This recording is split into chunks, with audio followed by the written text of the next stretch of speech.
In an age where so much of our work lives is in the digital space, there's something profoundly rewarding about holding a physical manifestation of your own creativity. Whether you're a graphic designer, an artist, or just someone with a passion for making things, there's a unique satisfaction in seeing your work exist beyond a screen, and I think creating a board game is a great opportunity for that. Let's begin. If you're new here, my name is Julian, and on this channel I document my journey in creating the ultimate strategy board game, Pincer, A Gentleman's War. In this game you'll expand your empire by building colonies, managing resources, and most importantly, facing your opponents on the battlefield. Check out my website, playtests.com, and learn how you can become a playtester today. As opposed to times of old, most of us who toil over our pixel prisons will rarely experience the pleasure of tangibly seeing and holding our creations. It can be satisfying creating digital art and motion graphics, but something about when I received the first pieces for my game in the mail and physically saw the artwork I'd been toiling over for months printed beautifully on the hexagon tiles, it brought me such a greater sense of fulfillment. Same with getting my 3D pieces printed.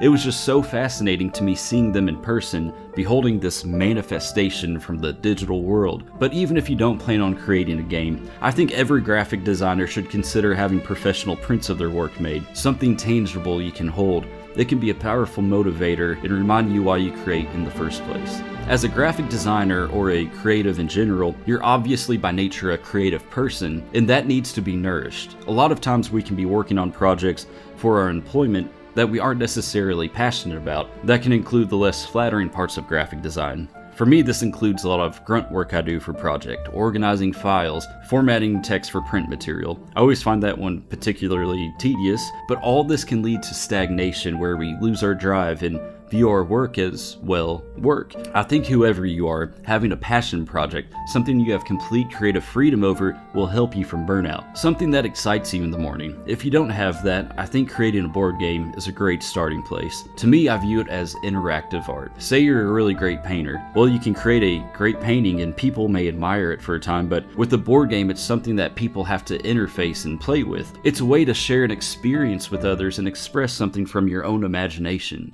One thing I was surprised of when I first started designing my board game is that I found creating the art was somewhat the easy part. It still is the part I enjoy the most, but I actually found creating the rules and mechanics something people want to come back to, the more difficult part. And it doesn't matter who you are, everyone loves a challenge, something to puzzle through and think through logically. Going back to the design aspect though, there's also the challenge of theme and composition when it relates to creating board game art. It took me quite a few iterations before I really landed on the style I have now, and I found that to be an exciting creative process. The challenge is you're not just creating a singular piece of art, you're creating a whole collection of art. Cards, pieces, boards, anything, and there needs to be a cohesive theme throughout it. It forces you to design components in a way that you're squeezing as much visual information out of them as possible. Things need to be easily recognizable and digestible, so the pieces almost become invisible to the players in order for them to focus on their strategy and gameplay, but also without being too distracting. One of the best mediums for learning and sharpening your craft is having an idea or goal, and specifically one you're excited about. I had rarely used my digital drawing tablet before I started making my game because I had no idea or inspiration. But when I got the idea in my head that I wanted to create custom terrain textures, that pushed me and inspired me to pick up the pen and learn how to draw better. I found this to be the case with so many creative pursuits though. When you get this vision or idea in your head, I think learning becomes more focused and intentional because you're moving towards something. You may like the idea of learning a new editing program, but until you really have something you want to express, you'll just be sort of wandering around, aimlessly poking and prodding at things, learning the tools but with no purpose to apply that knowledge to. Now, I'm not saying to neglect the technical aspects of things, but I think you can learn them along the way as needed, and they'll stick with you more. So ask yourself, what are you trying to express? And then find the technical means to support that. Of course, there's countless other reasons I could go on about, but you may stumble on something that's really good, leading to it getting published, or it may just be something you and your friend circle nerd out over, creating awesome memories. Maybe you decide to document your progress and journey online,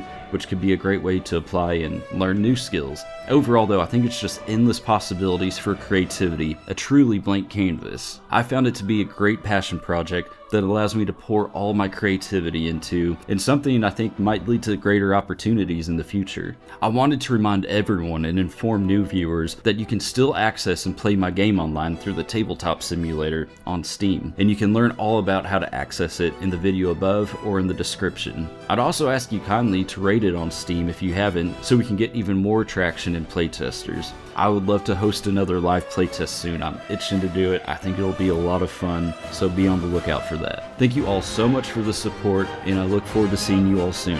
Until next time, farewell.